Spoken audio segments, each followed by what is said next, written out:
sudah saya sampaikan, kita sudah sama-sama juga tahu bahwa sebenarnya penelitian tentang pemanfaatan BSF ini sudah banyak yang melakukan dengan berbagai macam teknologi juga untuk bisa mengurangi.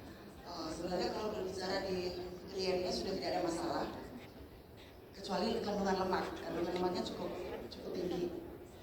Tapi ada poin yang kita bisa ini kan jadi unggulan juga karena di samping protein ada antimikrobial alami yang bisa kita manfaatkan. Dia memang sebagai antibakterial. Jadi penelitian S1, mahasiswa S1, mahasiswa S2, S3 bahkan sudah banyak yang mengkaji ini karena memang saya ingin dulu. Jadi memang hampir seluruh insek Ada orang juga saya berdiri. memiliki antibakterial ini. Jadi hasil penelitian yang sudah kita lakukan, jadi memang penggunaan dalam megot ini dia memang mampu menghambat bakteri yang bersifat patogen ya. Jadi kita sudah cobakan. Terbukti bahwa setelah uji in vitro dia mampu memberikan dia mampu sebagai memiliki aktivitas antibakterial. Kita uji secara in vivo, secara uji biologis. Dia memang setelah kita uji tantang, kita berikan dipapar oleh salah satu bakteri Salmonella, waktu itu Salmonella dan juga ada E. coli. Itu dia mampu bertahan lah, memberikan juga performa yang lebih baik. Nah, sebaliknya tadi juga dari limbah-limbah peternakan dan kita mau selain penggunaan untuk pakan juga pada pupuk organik dan seterusnya. Nah, kita bisa lihat jadi matriks taksonomi kalau sumber daya lokal di Sulawesi Selatan bisa kita lihat di sini sumber protein. Jadi sumber protein alternatif pengganti SBM. Pengganti SBM beberapa riset yang kita lakukan. Selain tadi sumber protein hewani yang megot, kita coba kemarin itu menggunakan Indigo Vera. Jadi Indigo Vera zolifera itu kami coba substitusi ke dalam ransum, itu kita substitusi untuk menggantikan SBM. Jadi kami substitusi itu bukan berdasarkan volume komposisi persentase, tetapi berdasarkan berapa nilai protein yang kita keluarkan, kita gantikan. Nanti disubstitusi dengan protein yang ada dari Indigo Vera. Jadi bukan berdasarkan volume seperti itu. Ada juga kami sudah lakukan dengan mengcombine Indigo Vera dengan megot. Jadi protein hewani untuk ke megotnya kita juga pernah substitusi, dia bisa menggantikan tepung ikan sampai 7,5% tepung ikan. Nah itu bisa memberikan performa cukup baik. Nah di sini kita coba ke alternatif untuk mengganti ya sumber protein. Nah tepung ikan sapu-sapu juga sebagai salah satu sumber bahan baku lokal yang ada. Kandungannya besinya tinggi, Prof. Sekarang danau-danau yang ada itu kalau kita para nelayan yang menangkap ikan itu kalau naik ke jaringnya itu bukan lagi banyak hasil tangkapan yang diinginkan, tapi ikan sapu-sapu yang banyak. Nah sekarang ini ikan sapu-sapu juga banyak yang sudah menggali ini, melakukan riset ini karena kandungan proteinnya juga cukup tinggi. Tapi kendala mungkin karena dia punya kulit luar yang keras sehingga perlu pengolahan lebih lanjut, tindakan pengolahan lebih lanjut. Sebagai suplemen dan hijauan kita ada menggunakan Indigo Vera, Azolla dan juga Lemna. Saya kira untuk sumber daya lokal yang lain, sumber energi karbohidrat kita kenal. Daun bidara pernah nggak jadi, Prof? Sagu lah, kalau di sini juga ada tepung sagu, kemudian jagung dan singkong. Nah inilah mungkin sebagian kecil dari beberapa bahan baku yang ada. Sekiranya mungkin tidak sama, tapi mungkin berbeda di daerah lain yang sekiranya nanti kita bisa identifikasi. Pertama, dia sebenarnya sebagai sumber apa? Sumber energi, protein. Jadi kita bisa identifikasi. Nanti kita bisa lihat lebih lanjut potensinya dengan setelah kita melakukan analisa laboratorium. Nah ini tadi saya sampaikan, jadi kalau kita berbicara bahan baku jagung kuning misalnya, jadi sumber asal petani lokal. Kita tahu bersama penyusun ransum unggas sebagian besar, paling besar porsinya, komposisinya itu adalah jagung. Ya kalau di Sulawesi Selatan masuklah selain Gorontalo, sentra produksi jagung kuning untuk pakan ternak. Kalau kita mungkin ke daerah Kabupaten Bone, sepanjang jalan kalau pas lagi nanam lagi mau panen itu kelihatan ya Pak. Daerah kan saya lupa daerah Ulawon, Tajipi, ya itu sepanjang ya pegunungannya itu ya hijaunya itu karena jagung. Gitu. Nah saya kira tidak diingat lagi kalau sumber jagung sendiri dari Sulawesi Selatan cukup lah. Kemudian dedak padi, nah ini kan dia sumber asal dari pendidikan padi kita juga Sulawesi Selatan. Terutama yang padi kita. Kandungan utamanya ada sebagai sumber energi, itu juga melimpah. Kalau kita bicara kedua ingredient tadi, jagung kuning dan dedak padi, oke, saya kira tidak masalah. Nah sekarang kita coba gali yang megotnya ini, bagaimana sumber asalnya ini. Nah dia kan dari budidaya dari biokonversi, degradasi. Nah insya Allah nanti yang akan berjalan yang lagi sedang dikerjakan Kultas. Nah ini nanti coba kita maksimalkan biar kandungan utama ada kandungan protein. Di megot ini tidak hanya kandungan protein. Nah, yang dimanfaatkan oleh ternak itu kan bukan cuma kandungan protein, tapi kan asam aminonya terutama. Kandungan asam amino pada megot lengkap, kemudian juga asam-asam lemaknya. Nah, ini saya kira memang potensi sekali. Kemudian bungkil kelapa, nah ini kita juga, daerah kita, Sulawesi Selatan ada beberapa sentra-sentra penghasil kelapa yang bisa kita manfaatkan sebagai sumber bahan baku lokal. Kandungan utama yang kita manfaatkan sebagai sumber protein dan lemak. Nah ini juga cukup tersedia. Nah ini kita berbicara megot black soldier fly, jadi sumber protein alternatif. Beberapa riset yang sudah dilakukan, megot ini ada yang menjadi salah satu penyusun pakan, jadi menjadi salah satu bahan baku. Di dalam beberapa riset maksimal dia menggunakan 10%. Tapi juga sudah ada yang memasukkan ke dalam salah satu bahan, tapi dia mensubstitusi. Nah kembali lagi megot ini hewani berarti mensubstitusi salah satu bahan baku sumber protein hewani. Dalam hal ini kita pakai tepung ikan. Tepung ikannya itu kita substitusi dengan megotnya ini maksimal kemarin memberikan performa yang cukup baik itu sebesar 7,5%. Jadi kalau kita bayangkan nanti juga bisa diparalelkan nilai ekonomisnya sendiri dengan mengeluarkan sekian persen tepung ikan, kemudian dimasukkan 7,5% megot itu seperti berapa persen kita bisa berhemat. Berapa rupiah kita bisa berhemat. Jadi substitusi tepung ikan, kemudian kandungannya karena memang kandungan proteinnya yang kita inginkan di situ. Nah kita berharap bahwa memang karena ini adalah produk dari hasil biodegradasi, jadi memang untuk ramah lingkungan. Nah dari yang sudah kita lakukan, coba kita melihat efisiensi biaya pakannya. Kalau kita menggunakan pakan komersil 100%, jadi HPP maksimal 100%.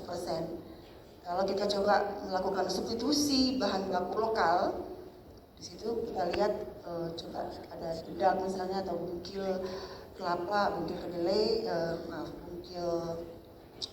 bungkil kelapa. Nah kita bisa coba HPP-nya bisa menurun sebesar 80%. Nah, kita coba lagi misalnya dengan berbasis megot atau BSF tadi, larva tadi, plus dengan bahan baku lokal, kita bisa efisien optimalnya itu bisa sampai 55%. Jadi kalau kita bayangkan tadi dengan full pakan komersil, kemudian hanya dengan substitusi. Nah, dibandingkan kalau kita pakai bahan baku lokal plus dengan yang Megot tadi, kita bisa mencapai efisiensi sebesar 55, lebih rendah 45%. Tetapi apapun itu, ya tantangan pasti ada. Jadi sekarang apa tantangannya? Jadi tantangan yang perlu diatasi itu adalah bagaimana ketersediaannya ini. Kita sudah memilih bahan baku A, B, C, D. Kemudian tidak memperhatikan ketersediaan, tentu juga keberlanjutan dari suatu ini juga akan menjadi kacau. Jadi ketersediaan bahan pakan perlu diperhatikan. Kemudian konsistensi nutrisi. Bagaimana konsistensi nutrien dari setiap bahan baku? Karena nanti akan berpengaruh ke nutrien pakan, pengaruhnya ke kebutuhan ternaknya, apakah memenuhi standar enggak atau seperti apa. Yang lebih penting lagi adalah teknologi pengolahan. Bagaimana kita mengolah bahan baku yang memang perlu diolah, karena memang tidak mungkin kita pakai yang ada di situ bahan mentahnya seperti itu tanpa memperhatikan. Misalnya serat kasarnya tinggi, artinya perlu ada pengolahan. Bagaimana menurunkan serat-seratnya? Apakah dengan fermentasi atau seperti apa? Jadi bahan baku kita banyak potensi, tapi tantangannya juga ada. Nah, ini kapasitas SDM, pengetahuan yang terbatas. Nah, itu bagaimana juga ini mengembangkan pengetahuan ke SDM kita tentang pemanfaatan pakan lokal. Ya, ini sekarang ini ya masih terbatas. Jadi inovasi ke nutrisi unggas. Jadi selama ini memang kita berbicara pakan yang bebas AGP, mengatasi pelarangan penggunaan AGP. Jadi tidak hanya ke pakan lokal. Artinya pakan lokal tidak hanya berupa tadi jagung dan tapi juga ada beberapa feed aditif yang perlu kita perhatikan. Jadi beberapa yang bisa kita gunakan. Di sini ada fitobiotik, prebiotik, probiotik, simbiotik. Nah, dampak nyatanya itu bisa memberikan pertumbuhan yang optimal. Harapannya seperti itu. Jadi penelitian juga sudah kita lakukan. Rekomendasi barangkali yang bisa kita lakukan untuk bagaimana kemandirian pakan ini bisa kita lakukan. Pertama, pemetaan dan pemutakhiran potensi sumber daya lokal di setiap wilayah. Itu penting sekali saya rasa. Jadi bapak-bapak, ibu-ibu yang dari dinas kabupaten, saya kira ini penting. Pekerjaan kita bersama saya rasa ini untuk bisa mewujudkan ini. Penguatan riset dan inovasi teknologi pakan berbasis bahan lokal. Nah, ini juga sampai sekarang sudah masih dilakukan. Penguatan kapasitas sumber daya manusia, peningkatan kerjasama antar multi pihak. Jadi bukan tugas hanya dari perguruan tinggi saja. Saya kira kita sekarang ini sudah kita lakukan bersama-sama. Yang terakhir, dukungan kebijakan dan insentif untuk pakan lokal yang berkelanjutan. Saya kira rekomendasi-rekomendasi ini dari Kementerian Pakan saya kira menjadi PR kita bersama, yang bagaimana kita bisa mewujudkan ini. Kalau ini bisa terwujud, alhamdulillah ini pakan kita bisa mandiri, gitu ya Pak. Baik, terima kasih. Kementerian Pakan adalah fondasi utama untuk mewujudkan. Nah, ini saya tunjukkan ke ayam alope yang produktif, sehat dan berdaya saing tinggi serta berkelanjutan. Saya kira demikian, saya kembalikan kepada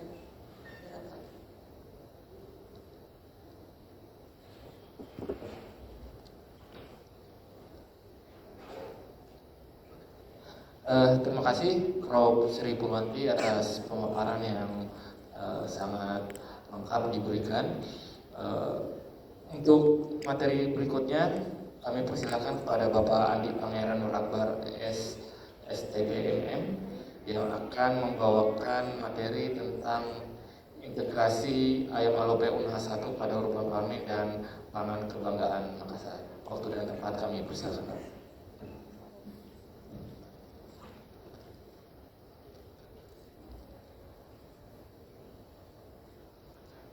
Baik, bismillahirrahmanirrahim. Assalamualaikum warahmatullahi wabarakatuh. Waalaikumsalam warahmatullahi wabarakatuh.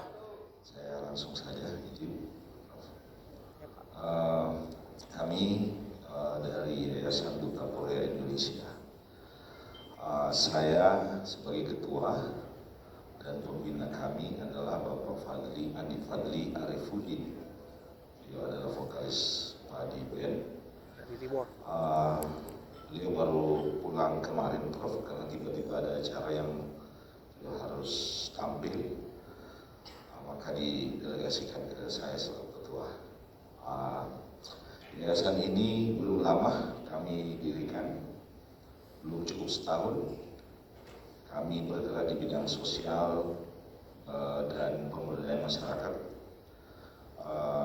terutama spesifik pada kegiatan urban farming terintegrasi. Jadi masih bergerak di area Kota Makassar, dalam hal ini membantu program Bapak Wali Kota Makassar dalam hal bagaimana menggerakkan masyarakat mengolah lokasi yang tidak produktif di kota.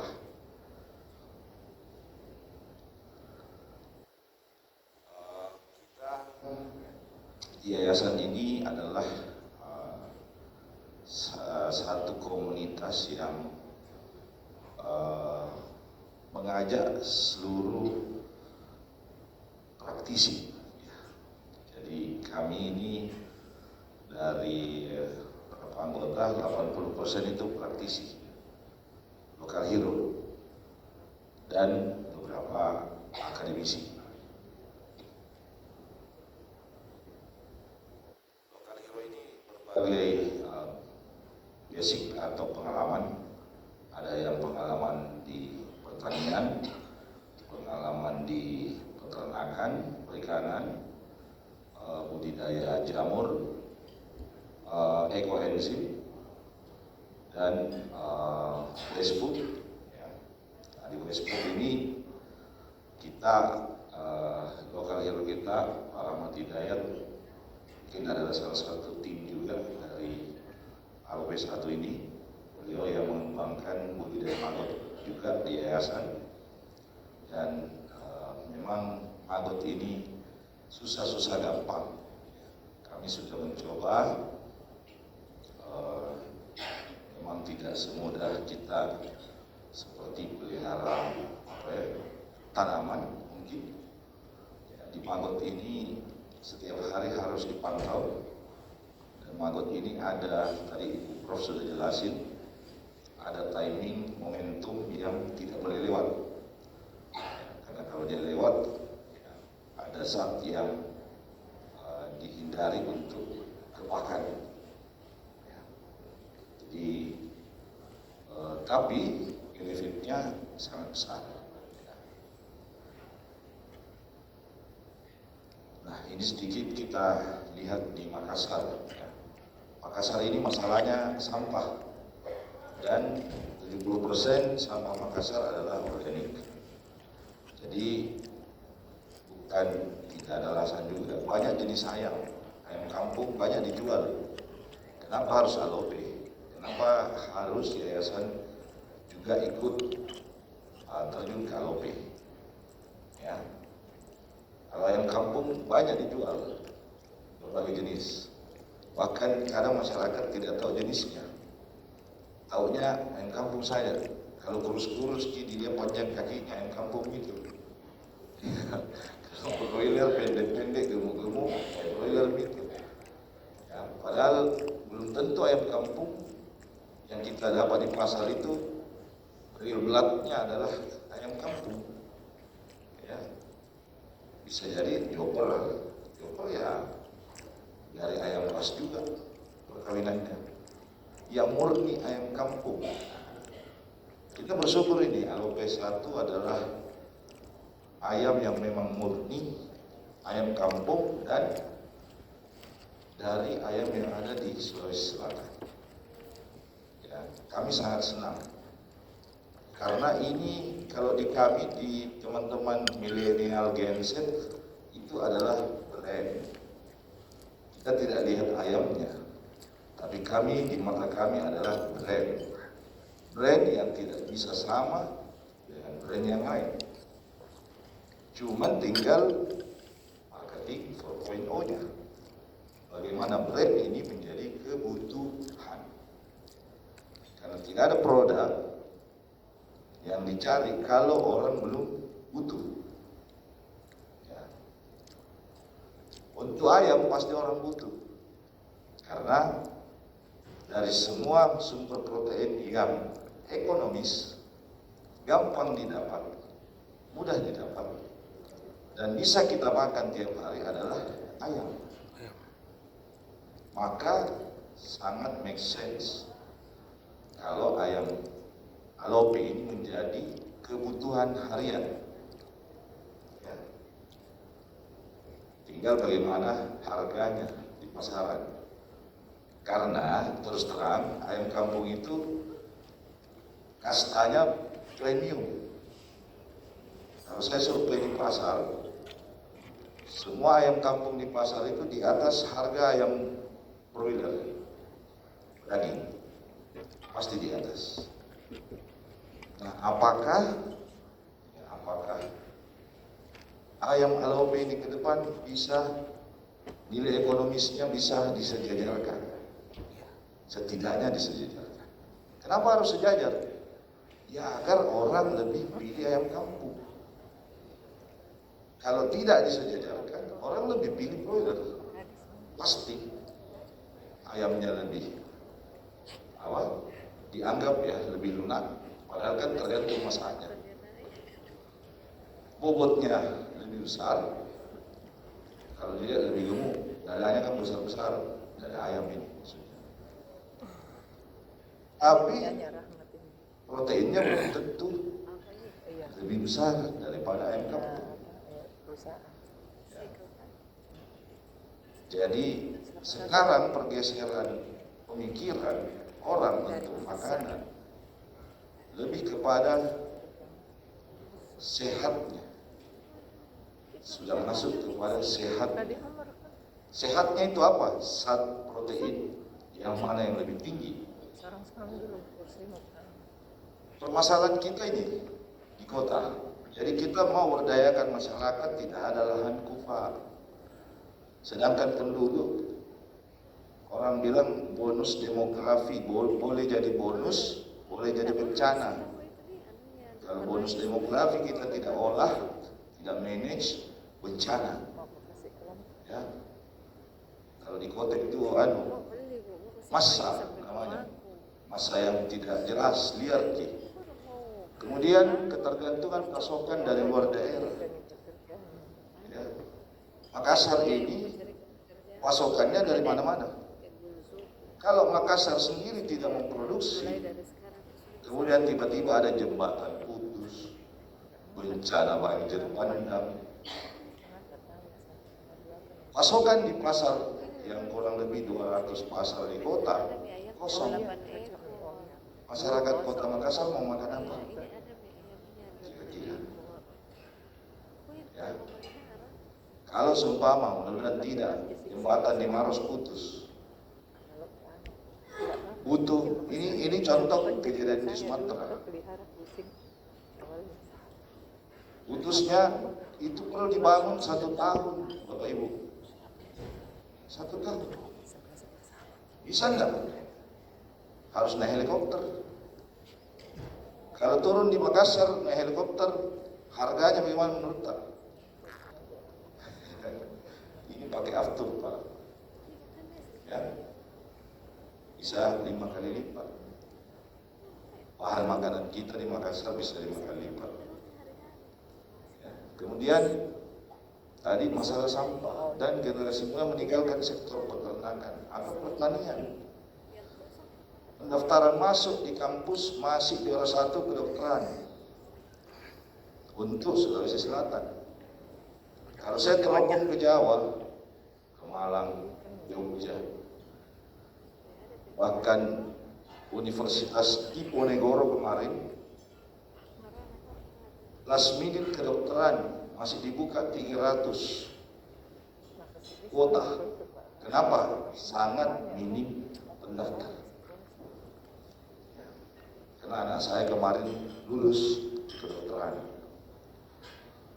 Jadi anak muda kita tidak ada, maksudnya di Sulsel ini masih minim berpikir ke sini, sektor pertanian dan peternakan. Nah, alope ini kita coba untuk gerakan, ya. Kita kebetulan ada tagline kalau di yayasan, Pisai sampata, tanami tanata. Tanami tanah. Jadi kami itu membuat tagline pisai sampata, tanami tanata. Ya, yang ditanami tanahnya orang. Kalau diizinkan silakan. Ya. Nah, tagline inilah menjadi pemicu ya, untuk kami menggerakkan urban farming terintegrasi. Urban farming terintegrasi ini bukan hanya ada lahan kosong terus ditanami tanam-tanaman terus hasilnya dimanfaatkan, bukan. Tapi urban farming ini mengintegrasikan beberapa sektor. Karena kita ada lokal hero ya, yang memimpin dan membina kelompok-kelompok yang ada di Makassar. Tanaman bagaimana terintegrasi dengan perikanan menggunakan aquaponik. Ya, kemudian peternakan bagaimana berintegrasi dengan magot untuk mengurai kotoran. Bagaimana bisa bikin pupuk melalui sisa makanan. Kalau di Makassar kurang lebih sudah ada 1000 teba. Teba itu seperti sumur bor yang untuk ditempati membuang sisa makanan. Ya. Ini kami gerakkan dengan sistem terintegrasi teman-teman dan kelompok tani dan wanita tani. Karena per 1 Agustus, Bapak Ibu, tak bangka ini 1 Agustus tidak diambil misampata. Oh maaf, siap-siap Ki. Yang sampai tanggal 1, kenapa sampahku ini Pak Lurah masih di dalam plastik? Pasti Pak Lurah jawab, karena Bapak tidak pilah. Kalau organik masih nyampur plastik, Bapak Ibu, sampah Anda akan tetap tinggal di situ. Karena ini sudah warning, TPA sudah kena sanksi. Ya, jadi saya sekaligus bantu-bantu sosialisasi dari HAI. Ya, mungkin RT tak belum pik atau mungkin kita yang sibuk. Tapi per 1 Agustus pilah 3 jenis, organik sendiri, plastik sendiri, dan residu sendiri. Residu itu plastik kertas yang tidak bisa direcycling. Kalau tidak 3 bungkus di rumah Hatta ini terpilah, tidak akan diangkat. Biar keluar-keluar. Apalagi kalau di sosial media, jangan sampai netizen bully ya Ki. Bilang kesalahan tongki. Jadi, maka gerakan itu menguntungkan ini. Kita berada di momentum yang bahan bakunya gratis, yaitu apa? Sampah organik. Oh maaf, di pemerintah operasional tertinggi itu adalah operasional jasa pemilahan. Kalau pemerintah coba di TPA, dia mau memilah sampahnya di TPA, itu lebih besar operasionalnya dari membeli alat-alat setiap tahun. Karena membutuhkan ratusan bahkan ribuan orang untuk memilah. Maka pemerintah menggerakkan untuk pilah sampah. Nah, kalau di yayasan kami namanya Pisai Sampata. Nah, maka dari itu kami mencoba menggalang 50 kelompok khusus dalam pengembangan AOP Unhas 1. Kami menggalang 50 kelompok. Target kami 50, sekarang sudah 10. Ke depan kalau produksi DOC ini sudah lancar, maka kami anggap 50 ini sangat aman. 50 kelompok yang bisa sama-sama kita mengembangkan ayam AOP. Dengan pola apa? Pola dari yang kita harapkan adalah dari Unhas ketersediaan EOC atau bibit. Kami kalau 50 berarti 5.000 siklusnya, per siklus 5.000. Pakan dan SOP pemeliharaan. Ini yang karena kami juga di Dinas DP Lurah Kota Makassar. Jadi kendala dari semua bidang itu pakan. Alhamdulillah pupuk selesai. Tapi yang bidang peternakan, bidang budidaya ikan, semua masalah pakan. Tidak ada ketemu FCR di bawah. Mau nila, ya lele masih ada sedikit. Ayam petelur lebih-lebih. Pedis. Gara-gara apa? Ketergantungan pakan. Ya. Dan terus terang yayasan juga udah coba. Ya. Jadi divisi peternakan kami ini kadang kalau ditanya, kurang senyum. Kurang senyum karena tipis sekali marginnya. Di sisi lain ada HPP. Selesai kita. Jadi lebih baik kita, orang di Makassar lebih baik kita konsumtif aja lah. Kan ada yang atur HPP, kalau melanggar kita laporin. Nah ini kontraproduktif dengan petani urban. Saya tidak tahu kalau di daerah. Kalau di daerah bahan baku makanannya semua gampang kita temukan. Kalau di kota semua dibeli. Nah, maka kalau kita berurban farming, kita tanam sendiri Bapak Ibu. Kita butuh apa? Tanam. Jagung, tanam. Bahkan saya menanam itu di lokasinya Dinas Pertanian Provinsi di Jalan Abdul Qadir. Saya yang tanam, Pak. Yayasan yang menanam, bukan dinasnya. Ini kan miris juga. Lahan luas, kosong, dinasnya pertanian dan peternakan malah. Tapi tidak diapa-apain. Sehingga kami yayasan ajak kelompok tanam dan beternak ayam. Dan itu sudah jalan. Ya. Nah, apa yang Butapura bantu? Kita bantu kandang. Jadi kami mengelola CSR, menawarkan CSR ke swasta. Yuk bantu kandangnya kelompok dalam bentuk kandang apartemen. Kenapa apartemen? Karena di tempat feses kita ganti dengan biopon. Ya, biopon ini untuk apa? Untuk memelihara maggot. Jadi kami tidak akan lagi membiarkan adanya residu dari kotoran ayam. Karena kalau kita biarin, Pak, kita tidak cocok di kota. Ya, baunya kemana-mana. Tetangga kiri, kanan itu pasti kena dampak. Asli. Dengan populasi 100-200 ekor itu selesai. Yang ada kan, ya bisa jadi konflik sosial. Maka kami mewajibkan ada biopon maggot. Ya. Karena kita berharap juga maggot ini bisa menjadi apa yang tadi Ibu Pro bilang, menjadi pakan substitusi untuk campurkan pakan ayam ini. Jadi sambil kita produksi daging, kita produksi pakannya.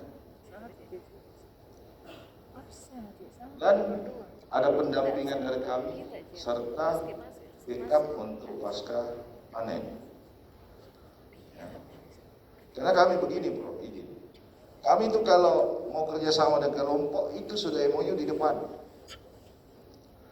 Jadi untuk harga dan berapa jasa pemeliharaan itu sudah kita deal di depan.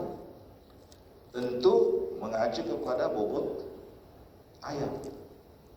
Kalau bobot ayam sesuai dengan target, maka dia dapat full biaya jasanya. Tapi kalau kurang, kurang tuh. kurang lebih seperti itu.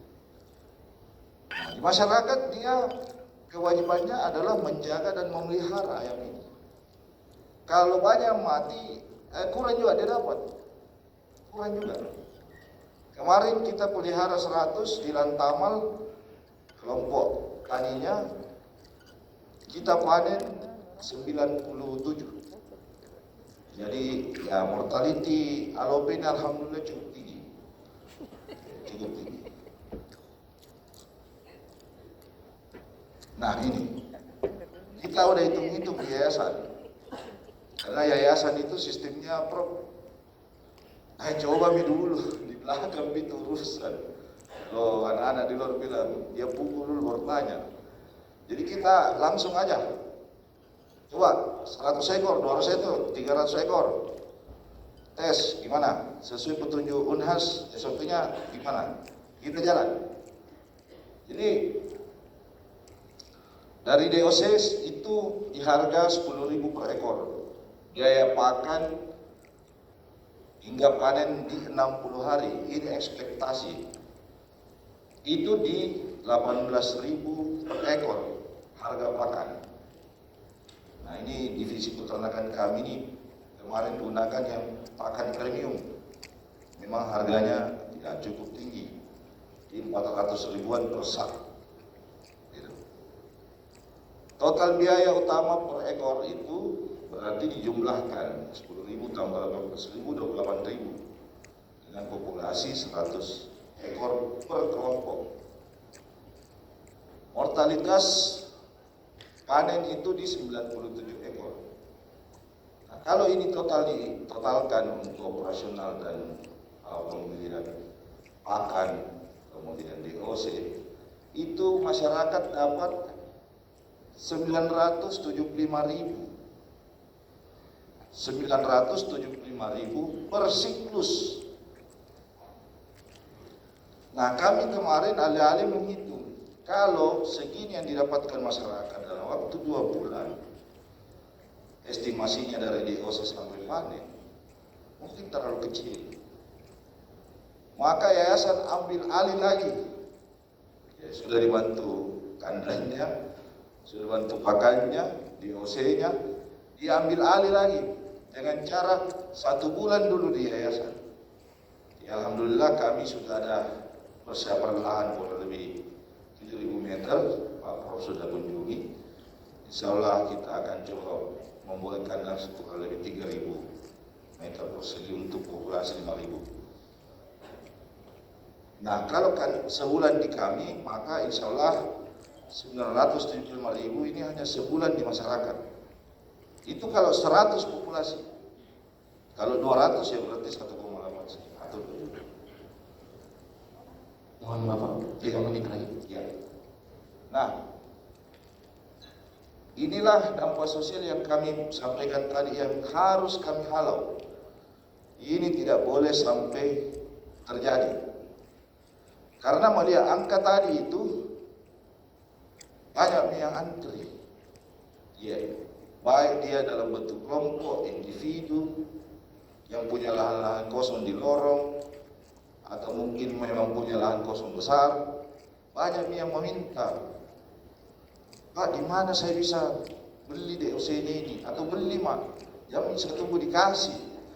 Ada mie kandangku. Ini sangat banyak request Pak, karena yang di video ini public figure jadi magnetnya kencang. Iya.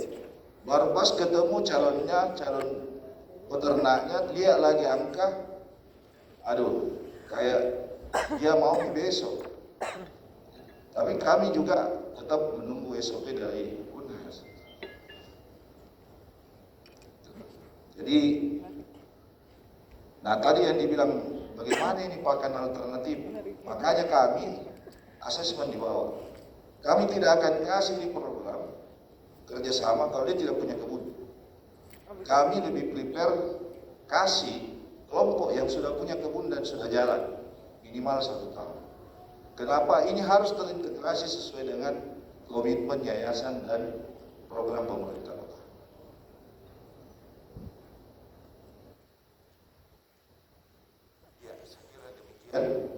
Terima kasih. Mohon maaf bila ada kekurangan. Bila taufik wal hidayah. Assalamualaikum warahmatullahi wabarakatuh.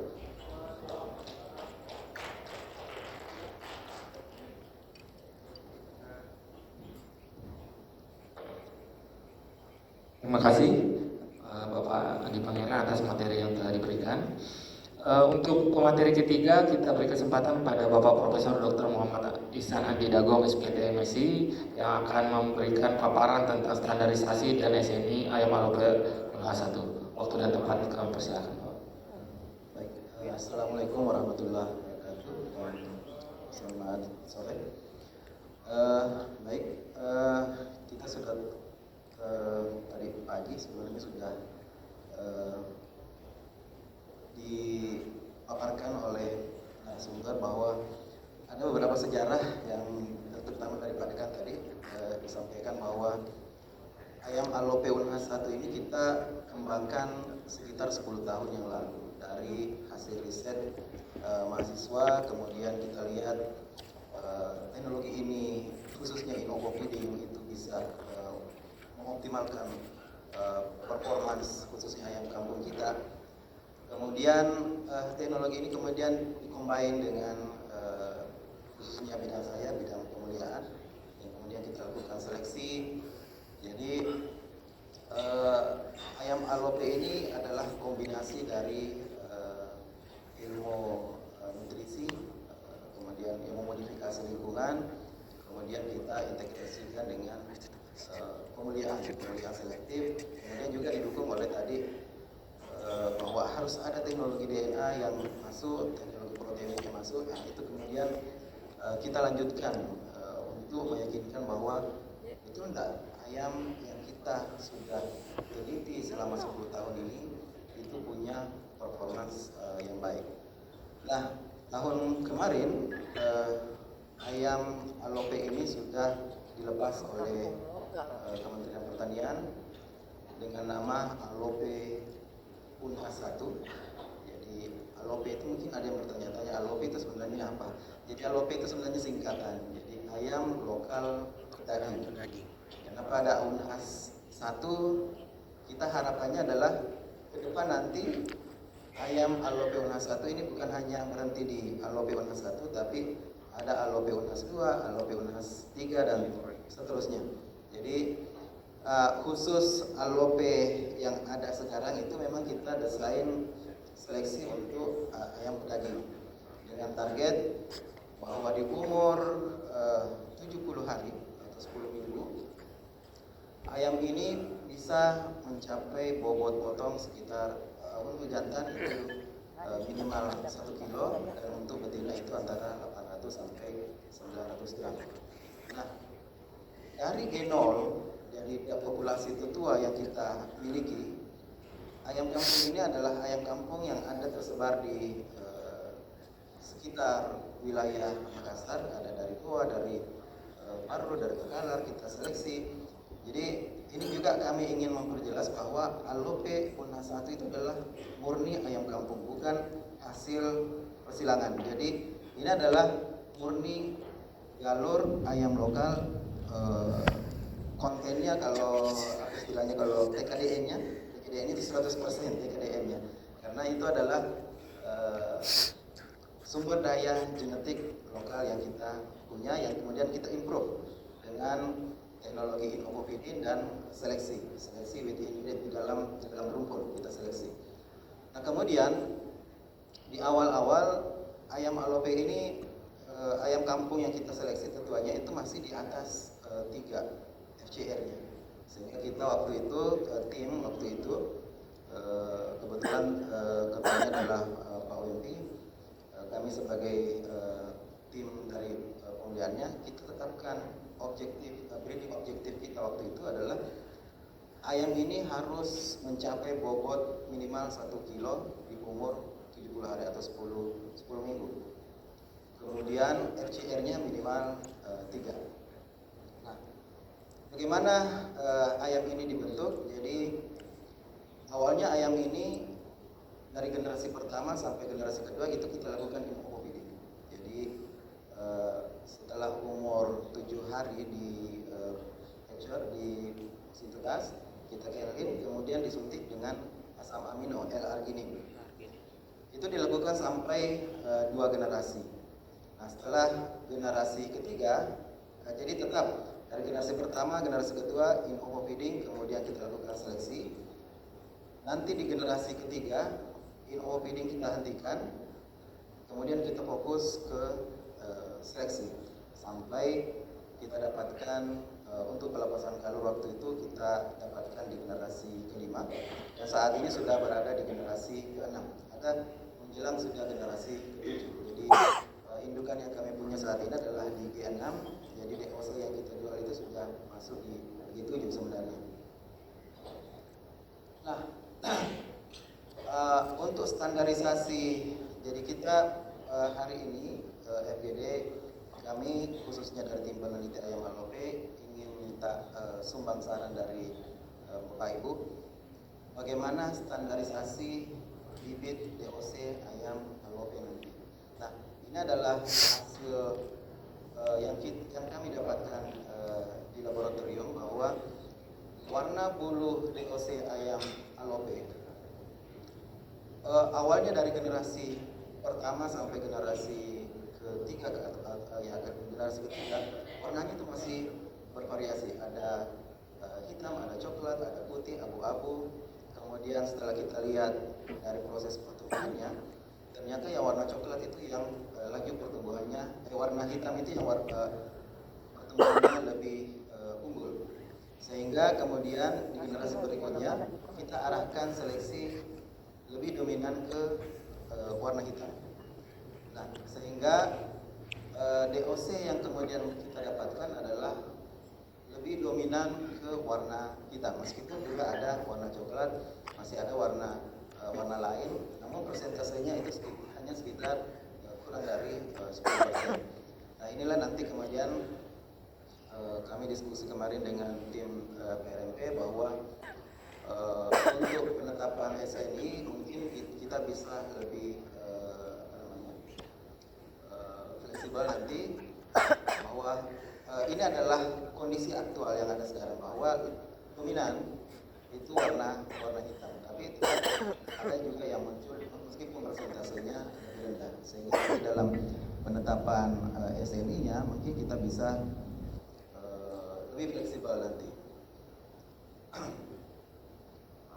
Kemudian warna seng juga, warna seng kita arahkan seleksi ke warna hitam.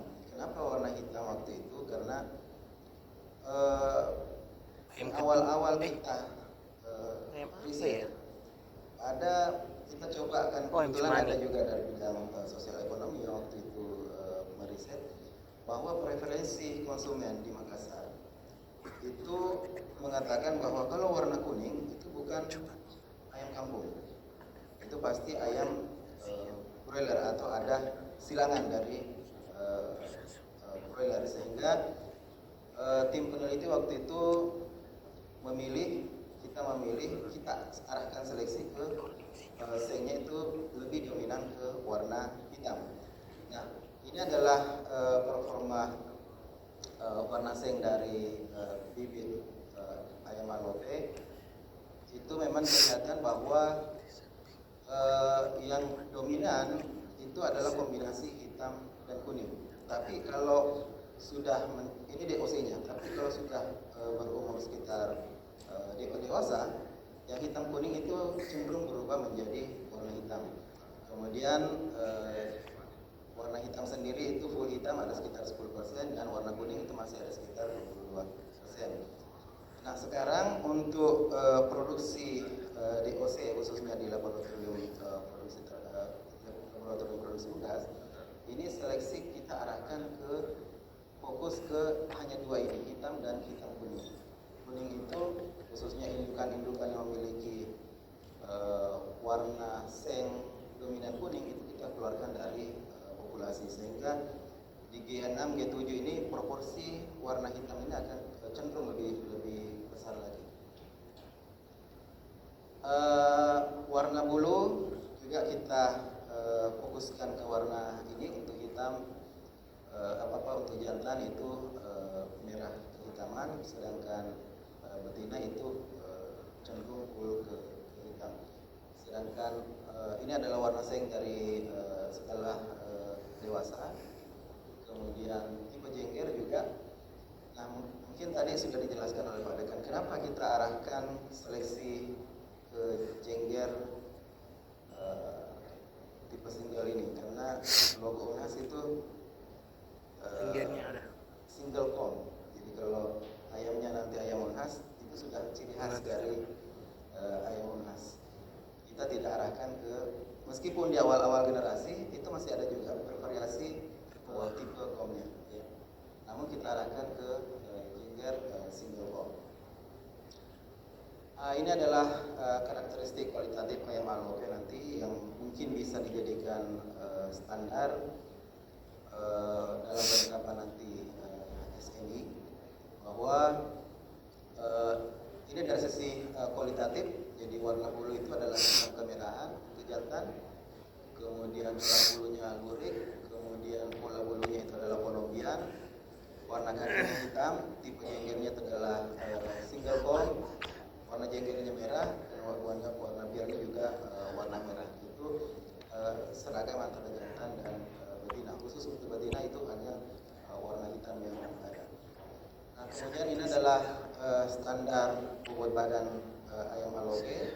Kalau kita lihat warna bobot tetas, bobot DOC-nya itu sekitar, untuk jantan itu sekitar 34, sedangkan betina sekitar 33. Ini memang cukup tinggi kalau kita lihat, kita bandingkan dengan SNI yang ada sekarang, apakah itu KUB ataupun IPB. Kenapa tinggi? Memang karena kita waktu penetasan memang kita sudah seleksi telur yang masuk itu adalah kita punya standar minimal telur yang ditetaskan minimal 38 gram telur yang masuk, sehingga kita dapatkan bobot tetas yang relatif lebih tinggi. Nah, di umur 10 minggu untuk jantan itu sudah ada sekitar 1,3 kilogram, sedangkan betina rata-rata 1 kilo. Meskipun ini juga ini hasil di laboratorium, kita sudah punya beberapa uji multilokasi, kemudian ada beberapa yang dipelihara oleh kelompok. Kalau di lab kita dapat umur 10 minggu, ternyata di lapangan itu sudah bisa dibawa dari umur 10 minggu itu ada 8 minggu sampai 9 minggu sudah ada mencapai bobot seperti ini. Sehingga kalau dari sisi potensi genetik ayam alope itu masih sangat menjanjikan untuk kita kembangkan sebagai bibit.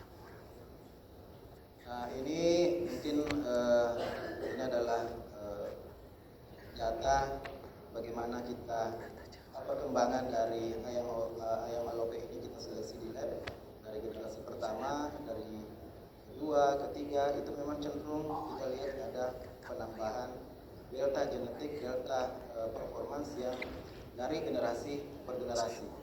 Jadi ayam alope ini start dari bobot sekitar 700-an gram di umur yang sama dengan G5 sekarang, dan di G5 kita sudah bisa dapat 1,3. Ini juga pola pertumbuhan antara jantan dan betina. Kemudian ini adalah performance dari indukannya, berat indukan, umur pertama bertelur, kemudian berat induk pertama bertelur, kemudian berat telur bersama. Relatif cukup bagus untuk kategori ayam. Ditanya yang hasil 2022 demikian juga dengan performa tetas. Dari beberapa batch penetasan kita lakukan itu rata-rata di atas 88% persentase daya tetasnya. Demikian juga dengan henday production. Untuk kategori ayam kampung ya cukup lumayan lah, antara 55 sampai 60% henday productionnya.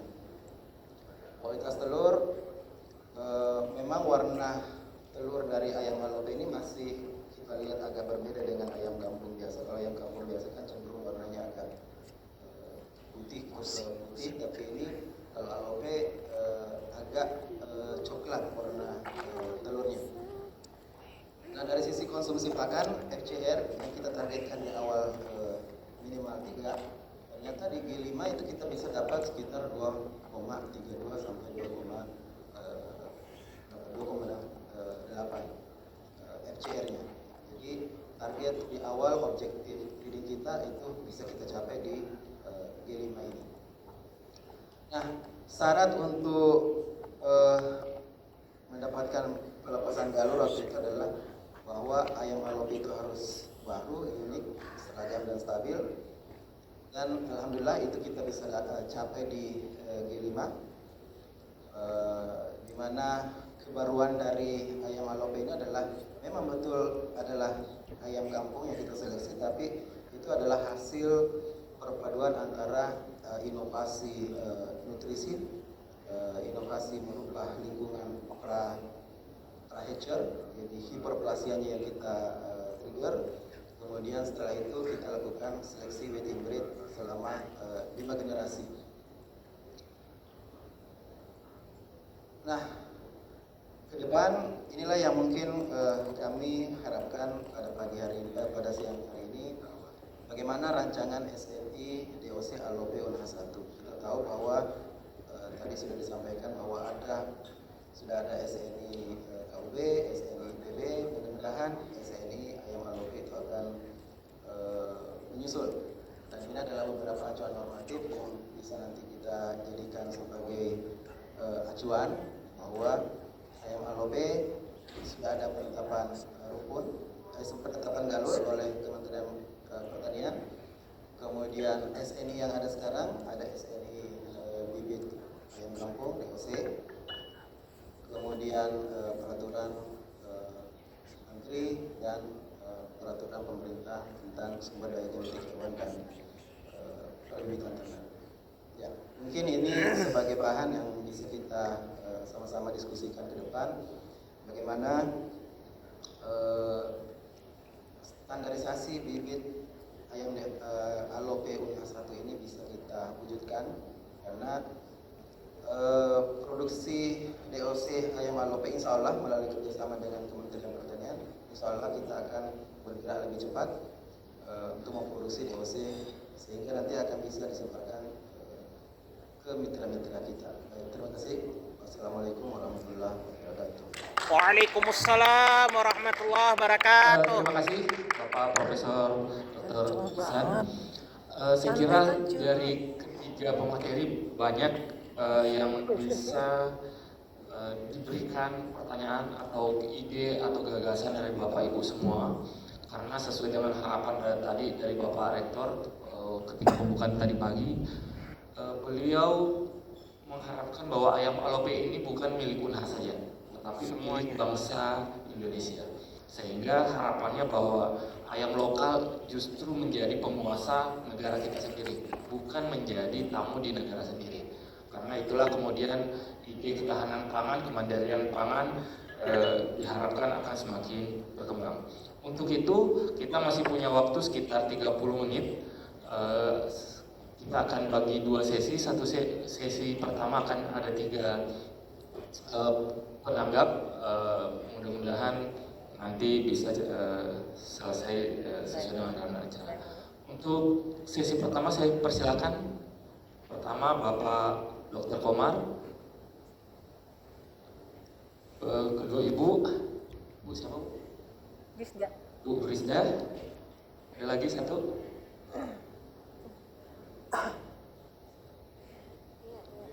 Oh silakan. Untuk pertama saya persilakan Bapak Dr. Komar, silakan Pak.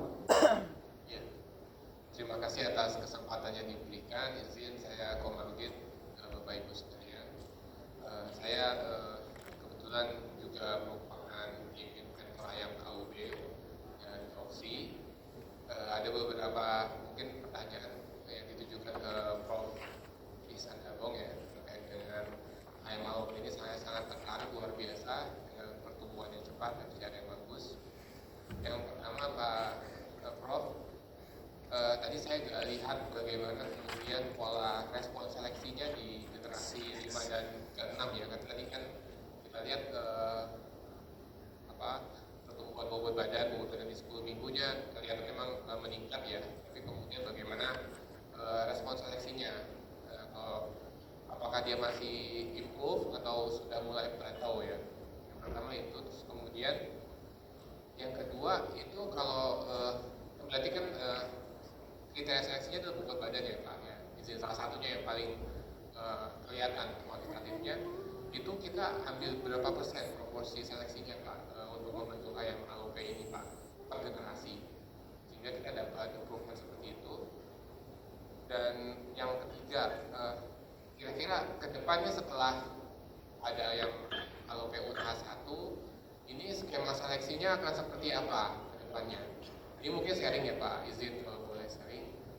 Dulu kami di Balitmak ya, kita seleksi ayam KUB1 pada sifat produksi telur ya. Memang paling mudah kita seleksi pada sifat-sifat yang heritabilitasnya tinggi ya, misalnya kayak bobot badan ya 0,6 heritabilitasnya, jadi kita bisa dapat respon seleksi cepat. Tapi kalau produksi telur kan memang heritabilitasnya 0,25, 0,3 itu kan cukup challenging ya. Tapi kemudian ternyata bisa improve Pak. Jadi waktu itu kita ada seleksi 50%, kemudian kita lanjutkan dengan KUB2, di mana KUB2 itu kita tambahkan kriteria seleksi bobot badan, jadi tandem selection ya. Walaupun memang kita tahu bobot badan dengan yang di production itu ada negative correlation ya, tapi kalau kita hitung secara statistik sebenarnya bisa improve dua-duanya dengan proporsi seleksi yang kita atur. Nah, barangkali ke depan apakah akan tetap di bobot badan saja untuk membentuk alope UTH 2 barangkali ya, atau kemudian diimprove dengan tandem selection ya. Jadi growth tetap kita jadi parameter utama, tapi kemudian egg production kita juga mulai improve ya, misalnya dengan proporsi selection 60%, sehingga HPP ya, harga pokok produksi dalam bentuk DOC ya dari telur kan tentunya itu akan lebih kurang. Barangkali itu, terima kasih. Terima kasih. Yang berikutnya saya persilakan Bu Frida, silakan Bu. Terima kasih moderator. Assalamualaikum warahmatullahi wabarakatuh. Yang saya hormati Bapak Dekan Fakultas Peternakan dan para pimpinan, para kepala dinas. Izin saya Lisda Pak, Bu Prof. Assalamualaikum Bu. Kita ketemu lagi. Ya. Sebenarnya dari awal saya menyimak dari sesi pertama, tapi karena waktu terbatasi, namun karena ada Pak Dekan di sini, mungkin nanti bisa juga nyundul-nyundul. Masih penasaran saya terkait dengan skema hilirisasi hasil riset ayam alope 1 Unhas ini. Itu maksud saya bagaimana sih manfaat, apakah sudah terasa manfaatnya kepada beberapa peternak lah, atau bisa saja 100 atau 1000 peternak di Sulsel. Yang kedua, tadi sih udah ngebayangin, wah ini kayaknya inovatifnya selain untuk pakan, untuk pakannya ayam tersebut, yang biasanya kan selama ini kita kenalnya kayak jagung atau bungkil-bungkil kedelai. Nah tadi karena ada megot, saya sangat tertarik lagi nih ke megot. Bapak yang dari Pak Andi Pangeran, kita pernah melakukan kegiatan juga, ada Ibu Prof, kami pernah lakukan di 2024 terkait dengan magot. Ini kita lakukan di 3 kecamatan di Kota Makassar. Itu waktu urban farming baru mulai ini kan ya. Nah, ini nyambung dengan magot ini dengan ayam. Karena di hasil kelompok saya itu saya pernah datang Pak. Dia bilang gini, Bu, kalau saya kasih magot cepat sekali besar ayamku. Saya nggak mau yang lain-lain. Pertanyaan saya, untuk ayam kalau kita berikan magot ke ayam alope ini, kira-kira di fase umur berapa? Karena tadi kan ada sekilas, saya coba catat-catat sedikit bahwa ada beberapa tahapan, yaitu konsep untuk pakan, mulai ketersediaan dan sebagainya. Nah itu yang pertama, untuk di usia berapa. Terus kemudian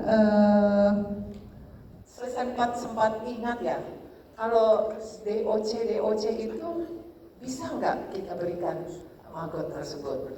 Nah, karena kan selama ini kita tahu bahwa maggot itu walaupun saya belum ketemu langsung nih Bu, proteinnya sekian, belum ketemu langsung secara ini. Nah itu yang pertama. Yang selanjutnya ke Bapak. Ini senang sekali saya karena ada tadi terkait dengan kita memilah sampah. Nah ini juga nih saya jadi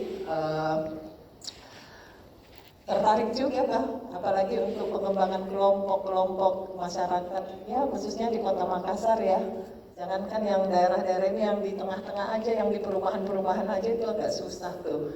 Nah kebetulan gimana sih caranya kalau kita bisa sinergi ya ke Bapak? Kita kan anggaran nggak ada ya, tadi ada sekitar itu saya lihat itu. Bolehlah kita berkolaborasi Pak kayak gitu. Kita bisa peternakan juga nih Pak Dekan. Diseminasinya Pak Dekan. Kalau bisa ya kita bisa sama-sama Pak Dekan gitu. Gimana lah caranya kita bisa cun-cun sama-sama sejalan. Ini kan jangan lihat Kota Makassar aja, kita lihat Sulselnya. Terus terang kelanjutan dari yang lalu itu banyak kabupaten yang minta, termasuk Toraja, termasuk Baru. Itu pernah ngobrol sama kami. Oke lah kalau cuma sekedar fintechnya aja bolehlah nanti kapan-kapan kita bisa untuk sharing-sharing. Nah, itu yang perlu Pak, sosialisasi bagaimana terkait dengan tadi yang Bapak slogannya Bapak apa tadi tanami tanahku, pisahkan sampahku, tanami tanah seperti itu. Nah, itu yang perlu sekali apalagi dengan adanya maggot ini. Terus yang terakhir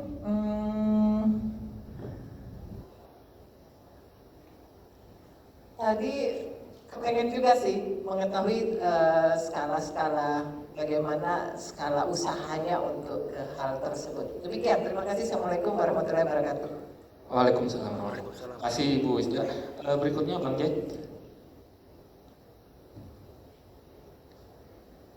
Ya, bismillahirrahmanirrahim. Assalamualaikum warahmatullahi wabarakatuh. Waalaikumsalam warahmatullahi wabarakatuh.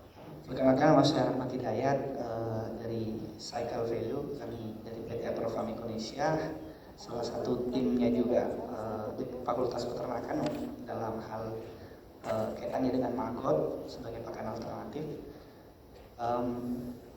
Mengutip tadi yang disampaikan oleh Prof. Sri, sedikit sharing barangkali juga bahwa yang diangkat Yayasan Buta Pria sebagai program ini itu dimungkinkan berjalan asalkan dibuat sebagai circular activity. Jadi semua value yang dioper ke tahap selanjutnya untuk di compound mungkin di akhir produknya. Nah, cuman masih kadang-kadang juga kita tabu memahami maggot sebagai pakan alternatif karena beberapa bottleneck, misalnya kadar kitin yang tinggi pada saat dia menua. Yang kedua barangkali terkait dengan masih abu-abu kita di apakah dia diolah dalam bentuk kering ke ayam atau dia hidup malah ke ayam, karena mumpung ini ayam kampung dan habit alami ayam kampung kan sebenarnya makan makanan yang gerak-gerak, cacing, ulat dan sebagainya. Ataukah mungkin dia diolah lagi lebih lanjut untuk menjadi tepung, atau mungkin dipeletkan dengan bahan baku yang lain sampai jadi pur pelet seperti itu. Nah, di sini memang tantangannya dan ini akan kami riset lebih dalam nantinya tentunya bersama Unhas dengan adanya juga dukungan pendanaan dari kerajaan Inggris. Salah satu yang mau kita selesaikan adalah dilema bahwa ini mau diolah jadi apa. Nah, itu kemarin sudah didiskusikan sedikit. Jadi maggot ini memang 45% tapi Prof 45% jika dia dalam keadaan kering. Tapi apabila dia dilakukan semacam proses pemerasan oil, ditekan dia, dipres dia, lalu keluar minyaknya sekitar 25% sampai 30%, itu bisa naik proteinnya sampai 60-65%. Dan ini dikuatkan oleh riset yang kami pernah cari dengan teman-teman, itu UGM pernah meriset itu dan betul proteinnya di angka 60-65%, dia dalam bentuk tepung gitu. Dan tentu pemerasan itu justru bukan penambahan biaya malah, karena ada output yang lain dalam bentuk maggot oil yang juga bisa jadi biostimulan, bisa jadi apalagi bahan baku untuk kosmetik mungkin yang sering disampaikan, dan disitulah Magot bekerja barangkali. Maksud saya bahwa value-value itu, hasil produk samping itu harus juga dicari off takernya agar HPP Magot bisa bersaing sebagai pakan alternatif. Nah ini sharing saja barangkali. Jadi kebanyakan teman-teman ingin menghakimi Magotnya hanya dari hasil Magotnya toh. Padahal ada hasil samping berupa kasgot, itu juga pupuk organik, ada hasil samping berupa maggot oil, itu juga sangat dibutuhkan oleh beberapa industri tertentu. Sehingga Magot ini, belum lagi kita bicara tentang retribusi dari pengolahan sampah jika itu betul-betul kita bisa optimalkan di hulu, di sumber sampahnya. Nah itu, ini sharing saja dan mudah-mudahan juga relevan dan linear juga dengan pemateri, penyampaian pemateri tadi. Sekian, Assalamualaikum warahmatullahi wabarakatuh. Waalaikumsalam warahmatullahi wabarakatuh. Saya kira sudah banyak yang memberikan pertanyaan, ide dan gagasan, dan saya mohon maaf ternyata melihat waktu cukup satu sesi saja untuk sesi memaparkan pertanyaan, dan untuk kesempatan pertama untuk menanggapi dari pertanyaan saya berikan kesempatan kepada Prof. Dr. Andisan untuk memberikan tanggapan atas beberapa pertanyaan. Silakan Prof. Baik, terima kasih banyak Pak Moderator. Terima kasih banyak Pak Komar atas tanggapannya. Jadi memang data yang kami tampilkan tadi tidak menampilkan data respon seleksi, tapi kalau kita lihat dari generasi awal sampai G5 itu memang kita seleksi kuantitatif hanya fokus di bobot badan karena memang targetnya adalah ayam pedaging. Kalau kita lihat dari generasi awal, jantannya itu hanya bobotnya sekitar 920 gram, betina sekitar 700-an gram. Nah sampai di G5 kita bisa dapatkan 1,3 untuk jantan dan 1 kilo untuk betina. Jadi dari hasil evaluasi kami, respons seleksinya itu masih sangat signifikan dan konsisten dari generasi-generasi. Cuma memang data terakhir untuk G6 dan G7 itu kita belum plastik lagi. Nah kemudian tadi berapa persen seleksi dari populasi itu kita lakukan di 25% populasi the best. 25% dari tiap generasi itulah yang kita the best. 25% dari tiap generasi itulah yang kita jadikan ketua. Jadi di satu misalnya 25%, itu yang kita jadikan indukan untuk menghasilkan G2, mungkin juga sampai G5. Kemudian terkait tadi, bagaimana ini kan alope unhas 1, apakah ada alope unhas 2, alope unhas 3 berikutnya. Jadi di tim peneliti ini di awal kira-kira di generasi ke-4 dan ke-5 itu kita sudah pisahkan ada tiga warna itu waktu itu hitam, kemudian ada warna coklat dan ada warna abu-abu. Kemudian kita lihat performanya, ternyata yang hitam itu arahnya ke produksi daging. Coklat dan abu-abu ini kita lihat ternyata itu lebih ke produksi telur. Sehingga nanti mungkin yang alope unhas 2 untuk tipe telur itu mungkin akan kita arahkan ke warna coklat dan abu-abu ini yang akan kita fokus seleksi kembali. Karena kalau kita bandingkan ND produksinya yang abu-abu ini yang lebih tinggi ND produksinya dibanding dengan yang warna hitam tadi. Tapi kalau dari sisi pertumbuhan warna hitam ini lebih bagus daripada abu-abu. Jadi mungkin nanti ke depan misalnya kalau ada alope unhas 2, inilah yang akan kita fokus untuk seleksi ke depan. Terima kasih Prof. Untuk kesempatan berikutnya kepada Bapak Andi Pangeran, silakan Pak. Iya, terima kasih. Tadi ada pertanyaan dari Bu Lisda ya. Ya Bu, jadi hilirisasi ini memang tadi saya sudah sampaikan masih sistem pola kemitraan. Dan kemitraan ini memang kami juga tetap mencarikan sumber dari CSR. Jadi kami coba bantu dari sisi kandang,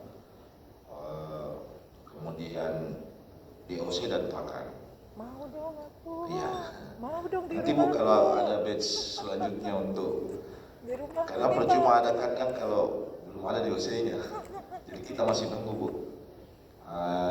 Terus kalau kita hitung-hitung sekarang total HPP di peternak itu di 38.000. Wuts. Sebenarnya ini belum di mix dengan mahkota. Tapi udah turun kan? Kalau bisa lebih kurang lagi, alhamdulillah di 35.000, maka di pasaran karkas bisa 40.000. Berarti ini sudah setara dengan ayam broiler. Dan efeknya tentu Bapak Ibu sudah tahu bagaimana viral dan masif ini nanti ke depan ayam alope. Nah kami di Yayasan pengen branding alope ini seperti kalau ayam goreng Sulawesi, orang tidak perlu tahu jenis ayamnya. Ya. Betul. Tapi kalau kita bilang ayam alope memang harus ke Makassar, baru bisa makan ayam alope. Jadi penentunya ini ada di hilir. Kalau kami ada di produk, insyaallah yayasan akan betul-betul konsisten dan concern menghasilkan produk alope yang memang betul-betul bisa fight dengan selevel AGS dan lain-lain. Terima kasih. Terima kasih Pak. Ada Bu Profesor Sri Purwanti, kami persilakan. Tadi ada beberapa hal yang ingin ditanya termasuk usia ayam yang diberi pakan. Terima kasih. Silakan Bu. Baik, terima kasih Bu Rizda. Ya, terima kasih kita ketemu kembali. Ya, sehat selalu. Kalau penggunaan yang selama ini riset ya, hasil riset tepung megotnya, jadi megotnya itu kita panen di umur 10 hari ya. Paling ini banter dia 13 hari, 14 hari, atau 12 hari lah. Tadi sudah dijelaskan, tadi disebutkan juga sama Bang Cek, saya sudah sebutkan juga bahwa salah satu kendala kenapa kita di umur 10 hari itu tuh di kandungan seratnya tinggi, terutama di pembatasnya itu tadi kitinnya itu ada. Kitin itu kalau dikonsumsi ke non ruminan, dalam hal ini ke unggas, itu nggak bisa diabsorb, nggak bisa dicerna, nggak bisa ini karena ya kita ketahui bersama lah di unggas itu kan tidak ada mikroba yang bisa mendegradasi ya, seperti itu.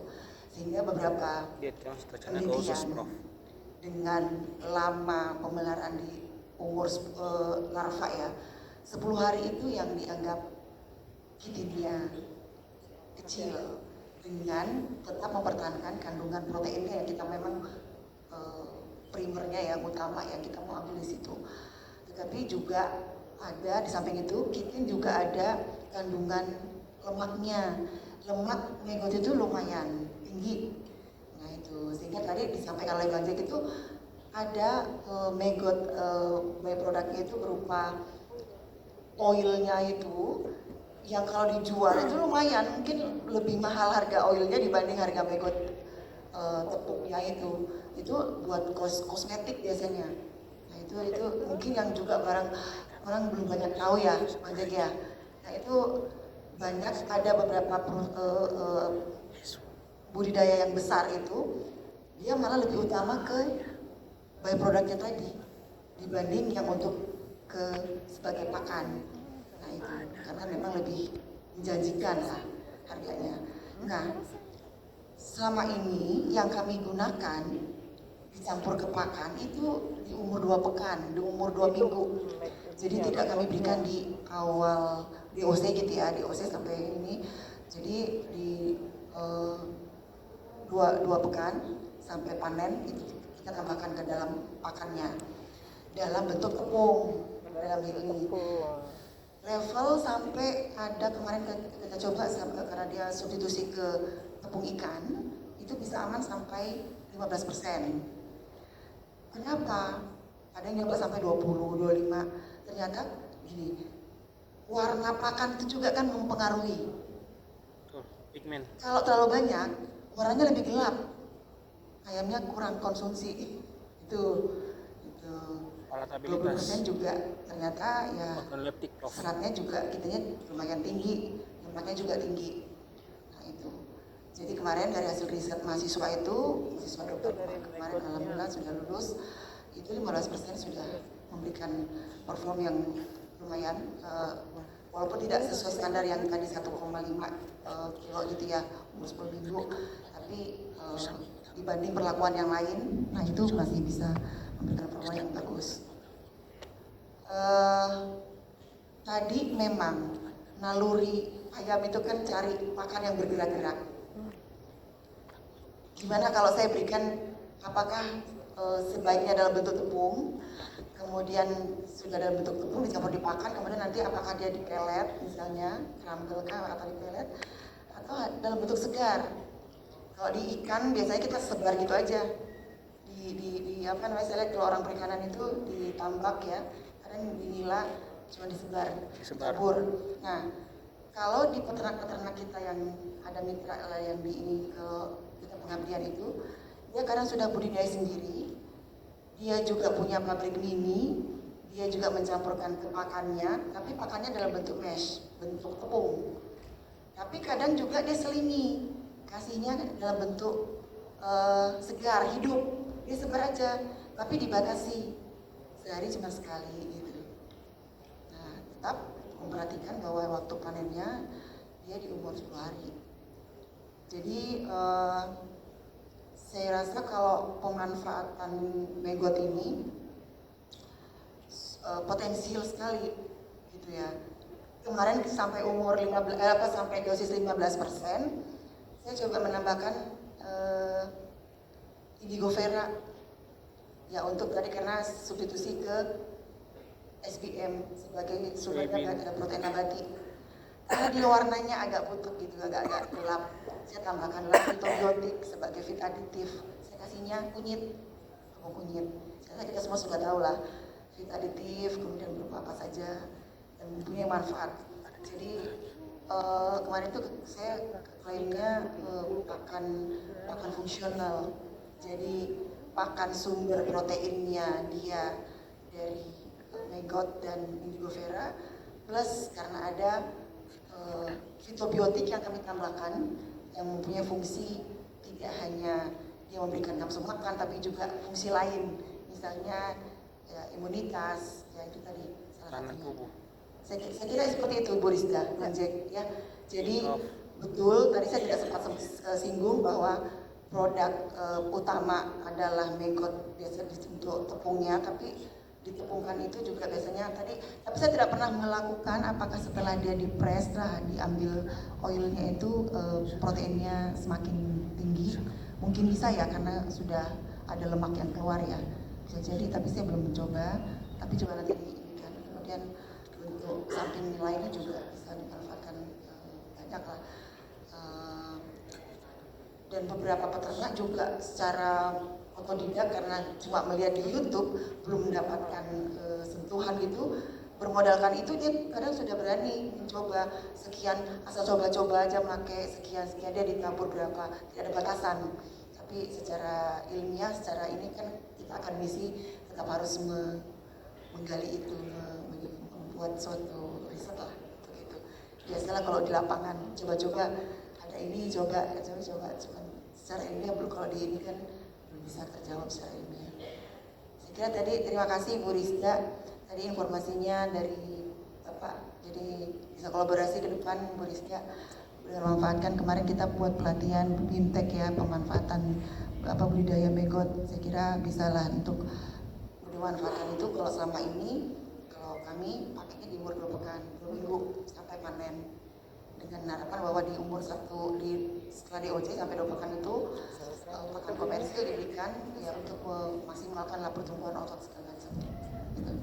Baik, tadi mohon maaf saya sampaikan lagi, pakan yang tadi diberikan Megot kita bisa klaim sebagai pakan fungsional. Kenapa? Megot tadi saya sampaikan bahwa dia juga memiliki fungsi sebagai antibakterial, karena memang ada antibakterial alami dalam asam amin, asam lemak yang dikandung, salah satunya itu memiliki fungsi sebagai antibakterial. Jadi memang terbukti riset kita secara in vitro dia mampu menghambat beberapa bakteri baik gram positif maupun gram negatif. Seperti itu. Saya kembalikan. Terima kasih Prof. Saya kira berdasarkan waktu yang telah diberikan oleh panitia, sekira sudah mencapai waktu yang sudah ditentukan. Jadi mohon maaf apabila masih ada yang ingin bertanya.